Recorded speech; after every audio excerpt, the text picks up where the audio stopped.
comment faire la différence dans un oral quand vous êtes en compétition? Voilà un sujet qui est très intéressant, surtout si vous êtes amené à répondre à des appels d'offres. Alors, il faut savoir qu'il y a des techniques, comme dans les techniques commerciales, pour ceux qui connaissent. Donc, il y a un travail qui se fait, notamment, on prépare un tableau des objections, c'est-à-dire vous imaginez toutes les objections que l'on peut vous faire et vous essayez de préparer des réponses. Donc, on ne répond pas spontanément à une objection sans être préparé. Et il faut savoir que la clé de la réussite, c'est 90% dans la préparation. Le reste, c'est juste votre performance en termes de présentation orale qui va jouer.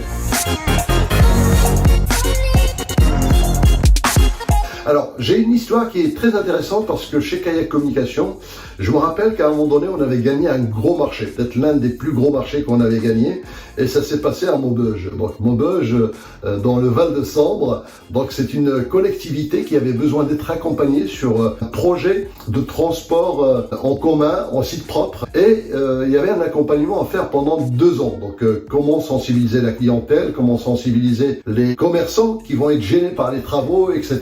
Il s'avère qu'à ce moment-là, chez Kayak, on avait vraiment besoin de gagner un appel d'offres parce que on n'avait pas assez d'activité. Je me rappelle que je me suis vraiment battu pour ce marché. Alors dans cet appel d'offres, on était 19 agences en compétition. On est resté 3 pour l'oral. Et cet oral, je voulais absolument le réussir. Et il y a une question qui se pose souvent pour les agences de communication, peut-être pour d'autres secteurs d'activité. Voilà, vous êtes 3 aujourd'hui. Pourquoi voulez-vous qu'on vous choisisse vous? Qu'est-ce qui fait votre différence? Et cette question m'avait été souvent posée dans des appels d'offres, mais cette fois, je m'y suis préparé.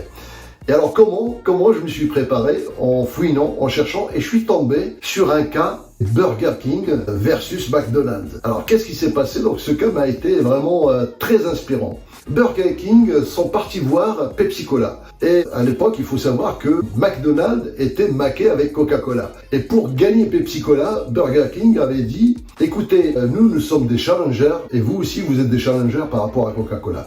Alors ce qu'on vous propose, c'est qu'on unisse un peu nos forces. » Eh bien, cette idée m'a été vraiment bénéfique et c'est celle qui nous a vraiment fait gagner, je pense, ce marché parce que je me trouvais face à une bonne dizaine d'élus et à la fin, comme je m'y attendais, ils m'ont posé cette question fatale. Bon, dites-nous maintenant que vous avez présenté votre campagne, qu'est-ce qui va faire la différence avec les autres agences?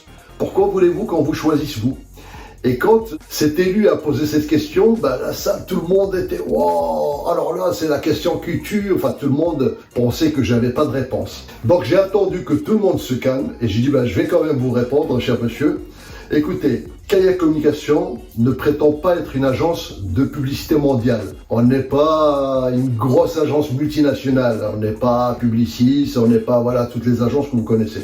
En somme, on est des challengers. Mais pardonnez-moi de vous le dire, mais on est à Maubeuge. Vous n'êtes pas Paris, vous n'êtes pas la métropole lilloise. Et moi, ce que je vous propose, c'est d'associer ces 2 challengers, c'est de nous associer en tant que challengers pour montrer à tous ces prétendus leaders qu'on est bien meilleurs qu'eux. Et là, tout le monde, waouh! Combien il vous a payé pour vous poser cette question? Enfin bref, tout s'est retourné. Et j'ai eu le fin mot de l'histoire parce que quelqu'un dans la salle m'avait dit par la suite, puisqu'on avait gagné ce marché, vous savez, on a discuté pendant au moins une demi-heure suite à votre départ. Et on a laissé poireauter notre agence qui attendait parce que ça nous a vraiment secoué de dire en fait oui, on n'est que Maubeuge, pourquoi est-ce qu'on se prend pour Paris, pour la métropole lilloise, etc. Voilà une manière de faire la différence, même si vous faites la même chose que vos confrères. Donc il faut juste se préparer, trouver la bonne phrase, la bonne accroche, et puis j'espère que cette astuce vous servira un jour pour gagner des marchés. Merci d'avoir suivi cet épisode, et puis à bientôt sur Com Story.